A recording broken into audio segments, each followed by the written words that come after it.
The message came from the deep space listening posts first. A burst of data unlike anything the Ziridian Empire had seen in 3,000 years of rule, across 847 star systems. The transmission carried the crude fingerprint of a species that had barely learned to leave its home world. Emperor Vex Thul stood in the center of the High Council chamber on Ziridios Prime. His 4 eyes studied the data streams flowing across the massive holographic display. Around him, his advisors chattered excitedly about this new discovery. "A primitive species, Your Excellence," said Grand Admiral Kethvar, his scaled hands dancing across the control interface. "They call themselves humans. They have just achieved faster-than-light communication." The Emperor's mandibles clicked in amusement. "Just now? How delightfully backward." He gestured with one of his 6 arms toward the display. "What do they want?" "They appear to be broadcasting a greeting message," the Admiral replied. "They seek peaceful contact with other intelligent life." A wave of laughter rippled through the council chamber. The representatives from dozens of conquered worlds joined in the mirth. The Thekmaran delegate, whose species had been enslaved for 2 centuries, laughed the loudest. The Griv ambassador, whose people now served as agricultural workers on 17 different planets, wiped tears from his compound eyes. "Peaceful contact," Emperor Vex Thul repeated, savoring each word. "How refreshing. It has been so long since we encountered a species naive enough to believe in such things." The Emperor walked closer to the display, studying the crude transmission data. The human message was simple and direct. It spoke of friendship, cooperation, and shared knowledge. It painted pictures of their small blue world and its single yellow star. "They have 1 planet," the Emperor observed. "1 star system. How many of them are there?" "Approximately 8 billion, Your Excellence," replied the Intelligence Minister. "They appear to be confined entirely to their homeworld, and a few tiny outposts in their local system." 8 billion? The Emperor's eyes widened with genuine surprise. "All crammed onto a single world? How wonderfully convenient." He turned to address the full council. "Gentlemen, ladies, and honored delegates, I believe we have found ourselves some entertainment." The chamber erupted in excited chatter. It had been nearly 50 years since the Empire had encountered a new species. The last one, a race of crystalline beings from the outer spiral, had proven disappointingly fragile. They had shattered within months of first contact. "Shall we dispatch a fleet, Your Excellence?" asked the Grand Admiral. "Standard Conquest Protocol?" "Standard Conquest Protocol." "Standard Conquest." Emperor Vex Thul waved a dismissive hand. "No. No. Where is the fun in that? These humans have reached out to us in friendship. It would be rude not to respond in kind." The Emperor's mandibles spread in what other species had learned to recognize as a predatory smile. "Send them an invitation. Tell them the mighty Ziridian Empire welcomes their peaceful overture. Invite them to send a representative to our capital world. And then, Your Excellence? Then we shall have a new pet to amuse the court," the Emperor replied. "It has been far too long since we had a proper ceremony. The people grow restless without entertainment." Within days, the invitation was transmitted to Earth. The humans responded with touching gratitude and eager acceptance. They would send their finest representative, they promised. A scholar and diplomat named Dr. Marcus Chen. 3 months later, Dr. Chen arrived aboard an Imperial dreadnought. The massive ship, larger than many asteroids, docked at the primary space station orbiting Ziridios Prime. News of the humans' arrival spread quickly through the capital world. Citizens from dozens of species lined the transportation tubes to catch a glimpse of the exotic newcomer. Dr. Chen was smaller than most sapient species in the Empire. He had only 2 arms, 2 legs, and 2 eyes. His skin was a peculiar pink-brown color, and he wore simple dark clothing that seemed primitive compared to the elaborate fashions of Imperial society. Children of various alien species pressed against the viewing barriers, pointing and giggling at the strange bipedal creature. Street vendors sold toy versions of humans, though they got most of the details wrong. News feeds broadcast constant updates about the upcoming audience with the Emperor, Dr. Chen seemed to take it all in stride. He walked calmly through the crowds, flanked by Imperial guards. His escorts treated him with the kind of casual condescension reserved for amusing but harmless animals. When reporters thrust recording devices toward him, he answered their questions politely but briefly. "Are you afraid of our mighty emperor?" one journalist asked. "I look forward to meeting him," Dr. Chen replied simply. "Do you understand the honor being bestowed upon your primitive species?" "I understand this is an important moment for both our peoples." The answers were disappointingly ordinary. The crowds had hoped for something more entertaining, perhaps tears of gratitude, or displays of overwhelming awe at the Empire's magnificence. Instead, the humans seemed almost calm. The day of the audience arrived with great ceremony. The Imperial throne room could hold 20,000 beings, and every seat was filled. Representatives from every conquered world attended. News networks broadcast the event across all 847 star systems. Dr. Chen entered the vast chamber alone. Above him, the ceiling stretched away into darkness, supported by pillars of crystallized starlight. The throne itself sat atop a mountain of steps, each one carved from the compressed bones of extinct species. Emperor Vex Thul looked down from his elevated position, like a god surveying his creation. The human walked steadily across the polished floor. His footsteps echoed in the enormous space. He did not hurry, nor did he seem overwhelmed by the grandeur surrounding him. When he reached the base of the throne, he stopped and looked up at the emperor. "Your Excellence," Dr. Chen said with a slight bow. "Thank you for this opportunity to meet." Emperor Vex Thul leaned forward, studying this strange little creature. "Welcome, human. You have traveled far from your tiny world to stand before the master of 847 star systems." The crowd murmured appreciatively at the emperor's words. "Tell me," the emperor continued, his voice carrying easily through the chamber's acoustics. "What does your species have to offer the mighty Ziridian Empire?" Dr. Chen stood quietly for a moment, as if considering the question carefully. Around him, thousands of alien faces waited for his response. The silence stretched until it became uncomfortable. "We offer friendship," Dr. Chen finally replied. "We offer cooperation between equals." The word equals hit the chamber like a physical force. For a heartbeat, absolute silence reigned. Then Emperor Vex Thul began to laugh. The emperor's laughter started as a low rumble in his chest, then grew into a full-throated roar that echoed through the vast throne room. The sound triggered a wave of responding laughter from the assembled crowd. 20,000 beings from dozens of different species joined in the mirth. "Equals," Emperor Vex Thul repeated when he could catch his breath. "Oh, this is rich. This is absolutely delicious." The laughter spread through the chamber like wildfire. The Thekmiran delegates slapped their knees with their secondary arms. The Griv representatives made high-pitched chittering sounds that passed for amusement in their species. Even the normally stoic Vorthak ambassadors allowed themselves slight smiles. Dr. Chen stood quietly in the center of it all, waiting for the noise to die down. He did not seem embarrassed or angry. He simply stood there with his hands clasped behind his back, looking up at the emperor with an expression that was impossible to read. "Equals," the emperor said again, savoring the word.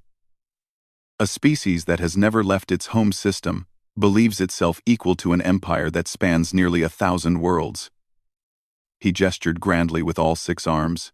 "Tell me, little human, what great achievements has your species accomplished that would make you think such a thing?" "We learned to survive," Dr. Chen replied simply. This brought another round of laughter, though somewhat more subdued than before. Emperor Vex Thul wiped at his eyes with one hand, while waving dismissively with another. "Survive? My dear creature, every species survives until it meets us. That is hardly an achievement worth celebrating." The emperor stood from his throne, his massive frame casting a shadow over the tiny human below. "Let me tell you about achievements, little earthling. We conquered the Thekmiran Empire in 6 months. Their million-ship fleet became scrap metal drifting in space. We absorbed the Griv collective so completely that their children no longer remember their species ever had a home world." He began walking down the steps, each footfall echoing through the chamber. We have reduced 43 separate star-spanning civilizations to nothing more than curiosities in our museums. We have turned entire species into agricultural workers, miners, and servants. We have rewritten the histories of conquered worlds so thoroughly that they thank us for the privilege of serving us. The Emperor reached the bottom of the steps and loomed over Dr. Chen. Even sitting, he would have been twice the human's height. Standing, he was enormous.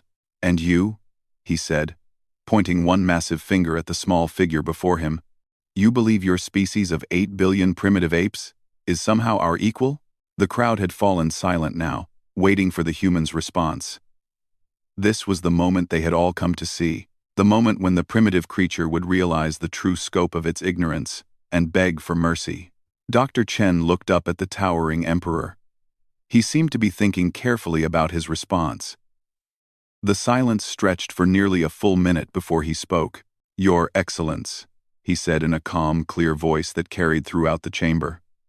"Your empire is impressive. But tell me, in all your conquests, did you ever encounter a species that chose to fight to the last individual rather than surrender?" Emperor Vexthul's 4 eyes narrowed. "Many species have fought desperately when faced with inevitable defeat. It changes nothing." "I see." Dr. Chen nodded slowly. "And in your long history of conquest, have you ever faced an enemy that had nothing left to lose?" "Every species we conquered had nothing left to lose by the end," the Emperor replied with growing irritation. "What is your point, human?" Dr. Chen was quiet for another long moment. When he finally spoke, his words were measured and deliberate. "You have made the same mistake every empire before you has made. You have forgotten that someone, somewhere, is always hungry enough to eat the king."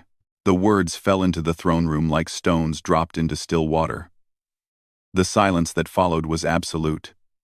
20,000 beings sat frozen in their seats, unsure if they had heard correctly. Emperor Vexthul stared down at the small human, his mandibles slightly parted in surprise. "What did you say?" Dr. Chen looked directly into the Emperor's 4 eyes without flinching. "I said you have forgotten that someone, somewhere, is always hungry enough to eat the king." The Emperor's face cycled through several different expressions. Confusion gave way to anger, then to something that might have been uncertainty. "Are you threatening me, little creature?" "No, Your Excellence," Dr. Chen replied calmly. "I am simply observing a pattern that has repeated itself throughout history on every world where intelligent life has evolved." The tension in the room was thick enough to cut. Guards shifted nervously at their posts. Several delegates leaned forward in their seats, straining to hear every word of this impossible conversation. "Explain yourself," the Emperor demanded. Dr. Chen folded his hands in front of him. "Every great empire believes it has solved the problem of power forever. Every emperor thinks he has found the perfect system to keep himself on top and everyone else on the bottom. But they all forget the same thing. And what is that? They forget that power is not something you have. It is something others choose to give you. And choice can change." The Emperor's laugh this time was forced and hollow. "Philosophy from a primitive. How tedious." But his voice lacked its earlier confidence. "Perhaps," Dr. Chen agreed. "But here is what we humans learned, Your Excellence. Every empire falls eventually, every throne becomes empty. Every king dies, and when they do, someone hungrier takes their place." Emperor Vexthul took a step backward despite himself. "Guards, I am not threatening you," Dr. Chen said quickly, raising his hands. "I am simply sharing an observation. You asked what my species has to offer. We offer perspective. Perspective? The perspective of a species that has seen this pattern repeat itself hundreds of times on our own world. Empires rise. Empires fall. New empires take their place. The cycle continues until someone learns to break it." The Emperor stared at the human for a long moment. Around them, the crowd remained absolutely silent. Even the guards seemed uncertain about whether to act. "I think," Dr. Chen said quietly, Our conversation has gone as far as it can today. Might I request transportation back to my ship? Might I request transportation back to my ship? Emperor Vexthul nodded slowly, as if in a trance. Yes, yes, of course. As Dr. Chen was escorted from the throne room, 20,000 beings sat in stunned silence. The human's words echoed in the vast space long after he was gone. Someone, somewhere, is always hungry enough to eat the king. For the first time in 3 millennia, Emperor Vexthul felt truly alone on his throne. The recording spread faster than anyone could have imagined. Within hours of Dr. Chen's departure from the throne room, bootleg copies of his conversation with Emperor Vexthul were circulating through the lower levels of Zeridios Prime. Street vendors sold data chips containing the full exchange. Underground networks transmitted the audio across the planet's communication grid. Someone, somewhere, is always hungry enough to eat the king. The words appeared as graffiti on tunnel walls, scratched into the metal surfaces of cargo containers, and whispered in the crowded marketplaces where different species mixed freely. What had started as entertainment for the Empire's elite was becoming something else entirely. Minister Kelvash burst into the Emperor's private chambers 3 days after the human's departure. His normally pristine robes were disheveled, and his breathing was labored from running through the palace corridors. "Your Excellence," he gasped. "We have a problem." Emperor Vexthul looked up from his morning intelligence reports.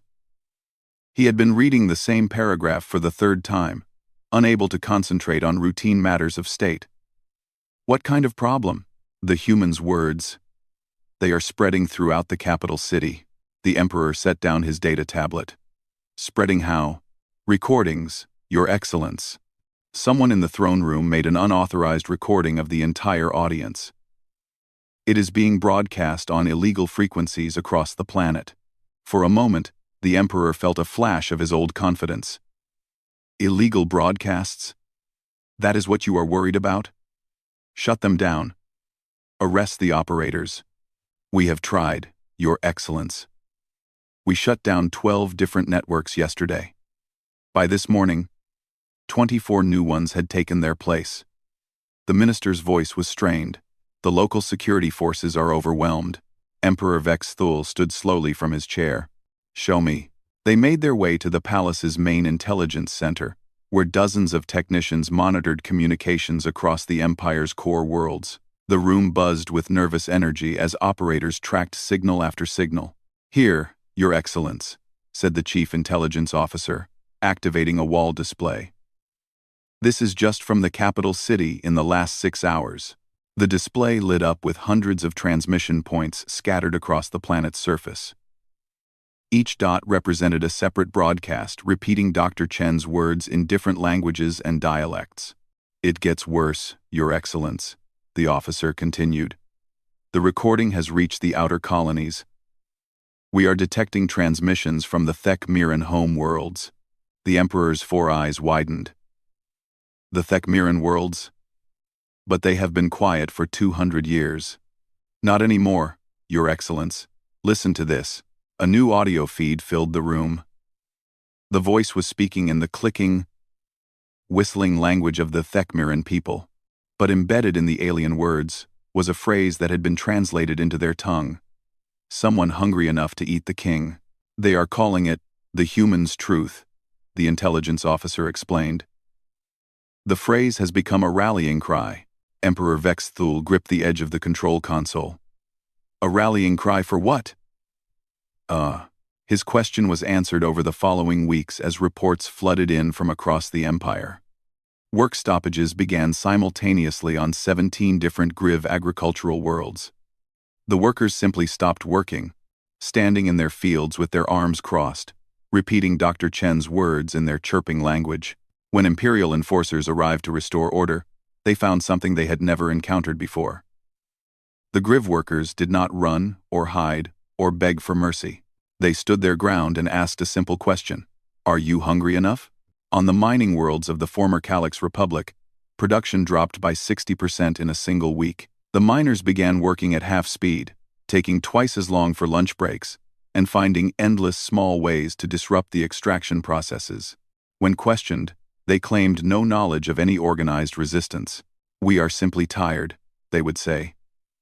Then they would add, almost as an afterthought, "Someone, somewhere, is always hungry enough." The pattern repeated itself across dozens of worlds.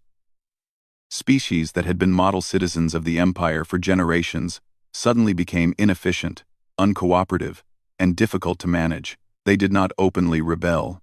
They simply stopped trying as hard as they used to. Emperor Vex Thul called an emergency session of his High Council. The same representatives who had laughed at Dr. Chen's words 3 weeks earlier now sat around the conference table with grim expressions. "How bad is it?" the Emperor asked. Grand Admiral Kethvar consulted his datapad. "We have deployed additional security forces to 47 worlds. Production is down across all major industrial sectors. The Treasury is projecting a 20% decrease in revenue for this quarter. And the military situation? No open rebellions yet, Your Excellence. But we are seeing increased recruitment for local defense forces on worlds that have not needed them in centuries. The Thek Miran worlds have activated their old communication networks. The Griv colonies are sharing information across planetary boundaries, for the first time since conquest." Intelligence Minister Jorthek leaned forward. "The most troubling development is coordination. Your Excellence, these are not random acts of defiance. Someone is organizing them. Who? We do not know. The communications are encrypted using methods we have never seen before. Our codebreakers estimate it could take months to crack their systems." Emperor Vex Thul slammed one of his fists on the table. "Months? We are the Zeridian Empire. We have the most advanced intelligence services in the galaxy. Your Excellence," the intelligence minister said carefully. "We believe the encryption methods may not be of known origin." The room fell silent. Everyone understood the implication. "The humans," the Emperor said quietly. "We have detected no ships in our space, Your Excellence. No human transmissions. No evidence of direct human involvement. But the encryption signatures match theoretical models from the humans' original greeting transmission. They may have shared their communication technology with resistance groups." The Emperor stood and walked to the vast window that looked out over the capital city. Below him, millions of beings from dozens of species went about their daily lives. But now he wondered how many of them were thinking about Dr. Chen's words. "What do you recommend?" he asked without turning around. "Increased security on all worlds showing signs of unrest," the Grand Admiral replied. "Expanded surveillance of all communication networks. Immediate arrest of anyone found repeating the human's words. And if that does not work?" The silence stretched uncomfortably before the intelligence minister spoke. "Then we may need to consider more drastic measures, Your Excellence." Emperor Vex Thul turned back to face his council. "Such as? Collective punishment for uncooperative worlds, public executions of resistance leaders, deportation of entire populations." The Emperor considered this for a long moment. "And what message does that send to the rest of the Empire? That defiance has consequences, Your Excellence." "Or," the Emperor said slowly, "it sends the message that we are afraid of the words of a single human." The council members exchanged uncomfortable glances. No one wanted to be the first to voice what they were all thinking. Finally, the Grand Admiral spoke. "Your Excellence, what if the human was right?" Emperor Vex's Thul stared at him. "Right about what? What if someone, somewhere, really is hungry enough?" The question hung in the air like a toxin. For the first time in 3 millennia, the mighty Zeridian Empire was asking itself if it truly deserved to rule. And across 847 star systems, billions of conquered beings were starting to ask themselves the same question. The first coordinated uprising began on the anniversary of the Thek Miran conquest, exactly 6 months after Dr. Chen had spoken his line to Emperor Vex Thul. It started small, with workers on 3 mining platforms in the outer spiral, simply refusing to report for their shifts. By noon on that same day, the strike had spread to 17 platforms. By evening, every Thek Miran world in the Empire had gone silent. General Morthka stood before the massive tactical display in Imperial Fleet Command, watching red warning indicators bloom across the star map like a disease. Each red dot represented a world in open rebellion. How did this happen so quickly? he demanded. "The coordination is unprecedented, General," replied his intelligence officer. "They are using communication methods that bypass all our monitoring systems." Each world knew exactly when to act. "What kind of communication methods?" "We are not certain, General. The signals appear to originate from empty space, then bounce through natural phenomena like solar flares and gravitational fields. By the time we detect them, the message has already been received, and the transmission source has disappeared." General Morthka studied the display. The red zones were spreading in a pattern that made no tactical sense, according to traditional military thinking. Instead of concentrating their efforts, the rebels were striking everywhere at once, forcing the Empire to spread its forces thin across hundreds of light years. "Have we identified the leadership structure?" "That is the problem, General. There does not appear to be a traditional leadership structure. Each cell operates independently, but they all coordinate their actions perfectly." A new alarm sounded, and another section of the star map turned red. "The Griv Collective Worlds," announced the tactical officer. "All 17 agricultural planets have stopped food shipments to the Empire's core worlds." General Morthka felt a cold sensation in his stomach. The Empire's population centers depended entirely on food imports from the agricultural worlds. Without those shipments, they had perhaps 2 months of stored supplies. "Deploy the Fifth Fleet to the Griv systems," he ordered. "Restore order immediately." "General," his aide said quietly, "the Fifth Fleet is already deployed to the Thekmiran uprising. The Third and Seventh Fleets are suppressing revolts in the Vorthak territories. We do not have enough ships to cover all the affected systems." For the first time in his long military career, General Morthka faced a tactical problem he could not solve. The Empire's military was designed to fight large, organized enemies in concentrated battles. It was not equipped to handle simultaneous uprisings across dozens of different sectors. "Contact the Emperor," he said finally. "Tell him we need to discuss emergency protocols." While the Empire struggled to maintain control, something else was happening in the spaces between stars. Ships that did not appear on any Imperial sensor grid were moving through the darkness, carrying cargo that did not officially exist. Dr. Marcus Chen stood in the cargo bay of the Earth vessel Horizon, watching as crates of supplies were loaded onto small, unmarked shuttles. The shuttles would carry their cargo to rendezvous points, where rebel forces waited to receive them. "The quantum communicators are our most valuable contribution," explained Commander Sarah Walsh, the ship's captain. "Each one allows instant communication across any distance, without using traditional transmission methods." Dr. Chen nodded. "The rebels have shown remarkable skill in adapting them to their needs." "What about the other supplies?" "Medical equipment for the Thekmiran refugees, portable food production systems for the Griv agricultural workers, basic industrial tools for the mining colonies." Dr. Chen paused. "Nothing that could be considered military aid. We are providing the tools of survival, not conquest." Commander Walsh raised an eyebrow. "The Empire might not see the distinction." "The Empire will not see us at all, if our stealth systems continue to function properly." "Doctor," Chen gestured toward the shuttle bay. "Our role is not to fight their war for them. Our role is to help them fight it themselves." The shuttles launched silently into the void, their destinations scattered across 3 different star systems.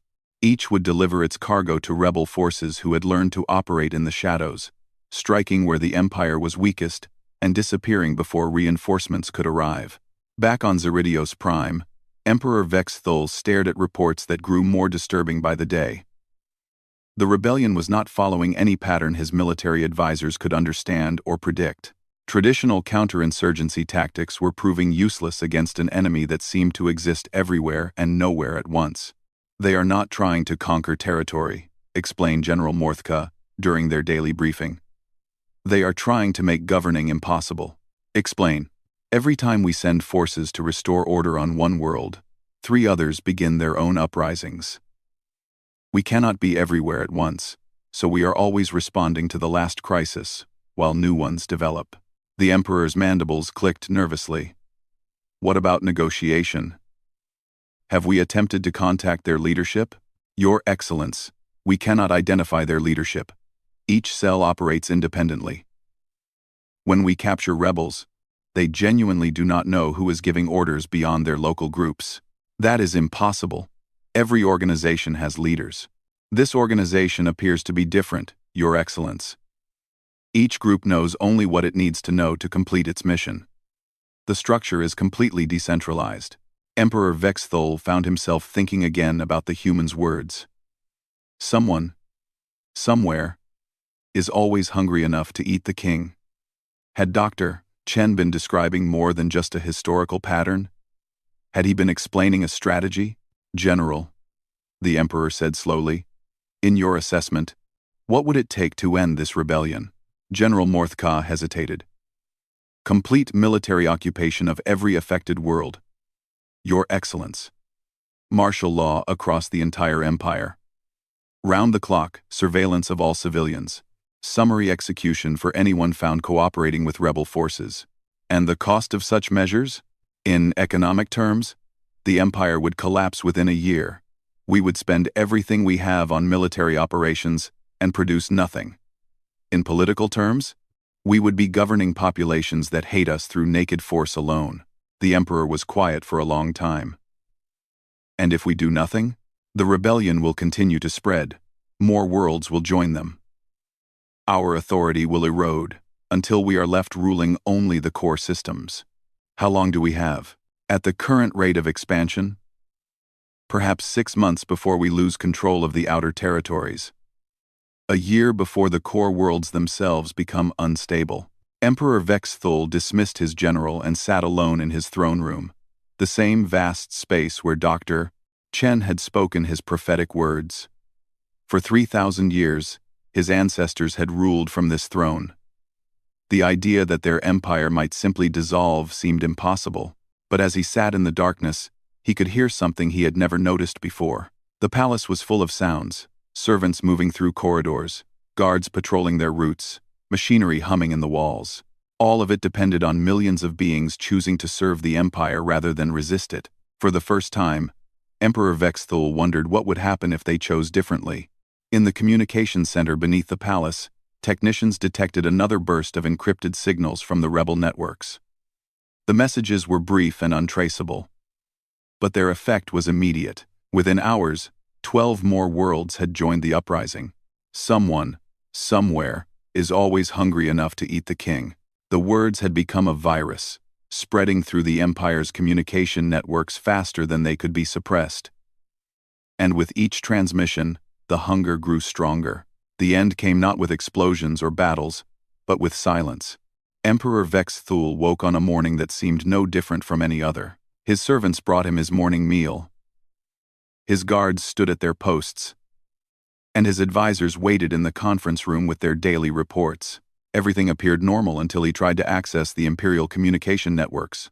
The screens showed nothing but static. "What is the meaning of this?" he demanded, as his technical staff rushed to diagnose the problem. "Your Excellence," the chief technician said with a trembling voice, "all communication with the outer territories has been severed.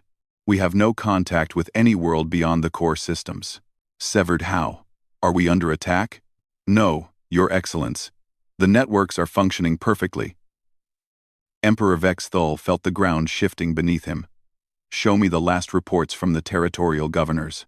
The technician activated a display showing the most recent messages received from Imperial administrators across the empire. The timestamps told the story. Each governor had sent their final report at exactly the same time, 3 hours before dawn. The messages were identical. "By the time you receive this, we will have transferred authority to local civilian councils. The empire no longer exists on this world. Governor after governor, world after world, all at the same moment." The coordination was perfect. "How many worlds?" the emperor asked quietly. "All of them, Your Excellence." Every territorial governor sent the same message.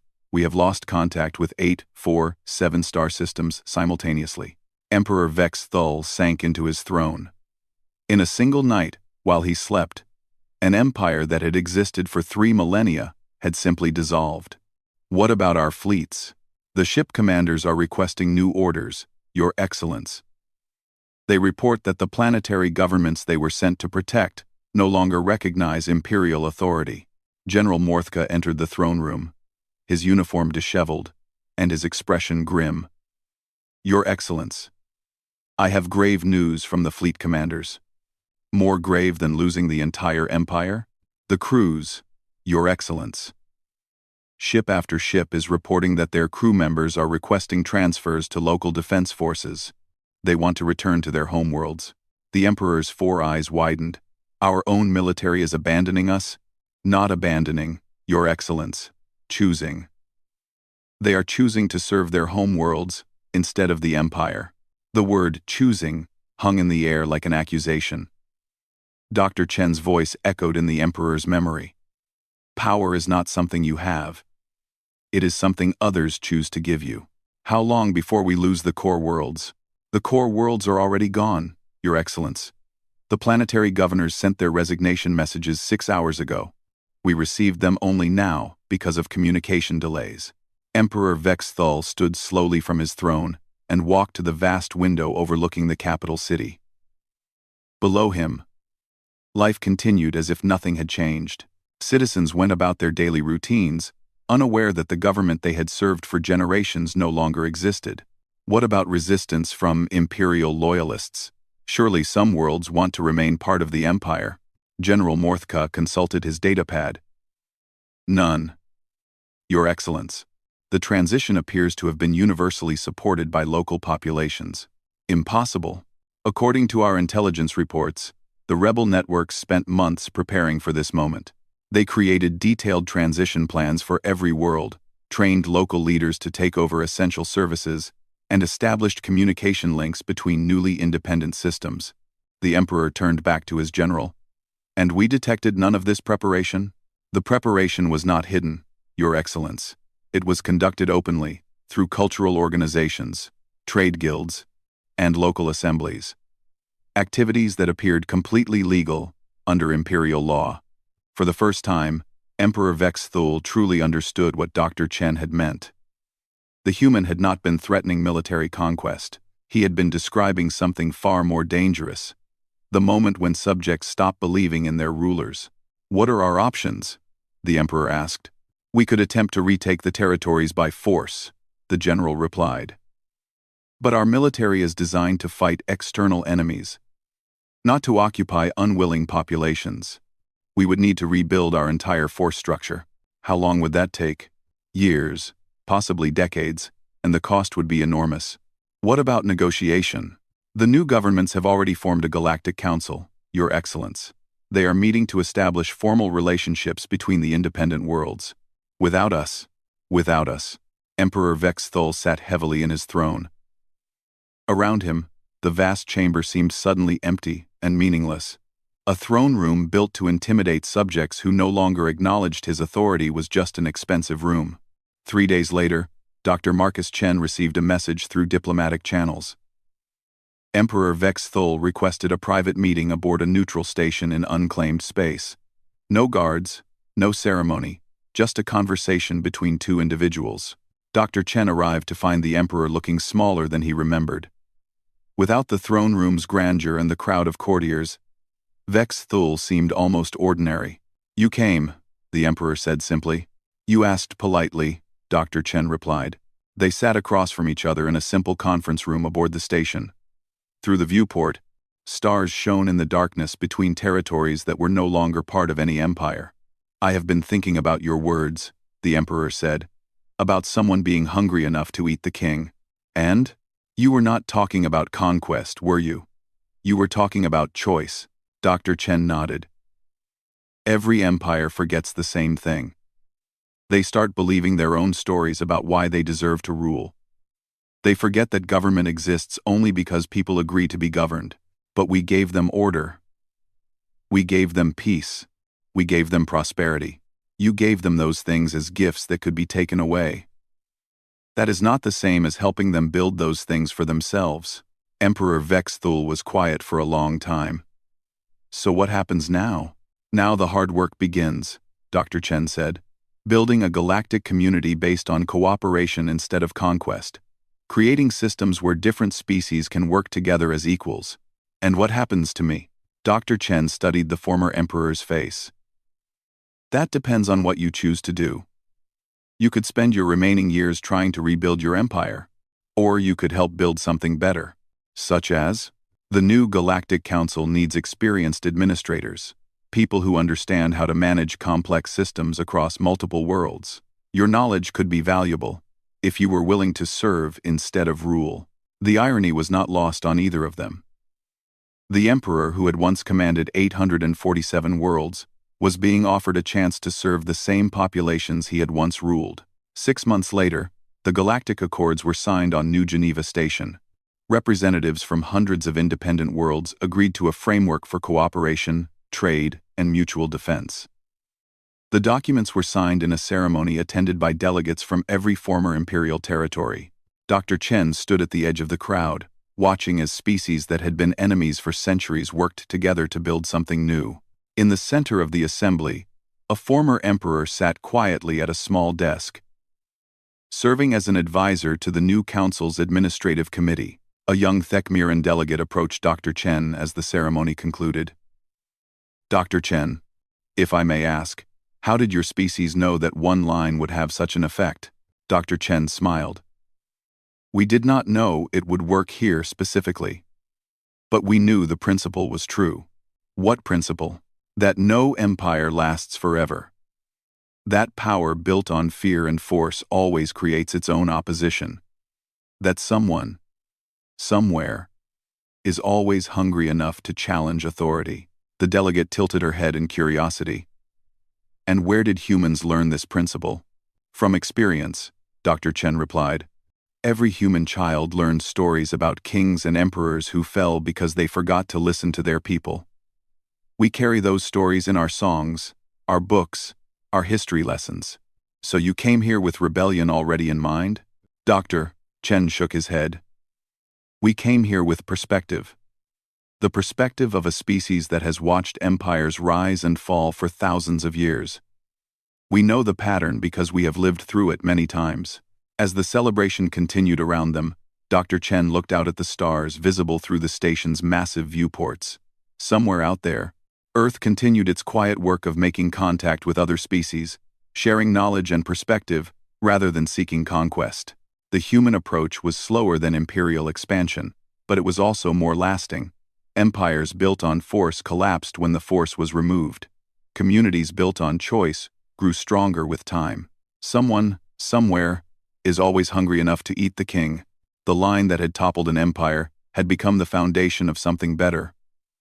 And in conference rooms across the galaxy, representatives of free worlds worked together to make sure no one would ever be that hungry again.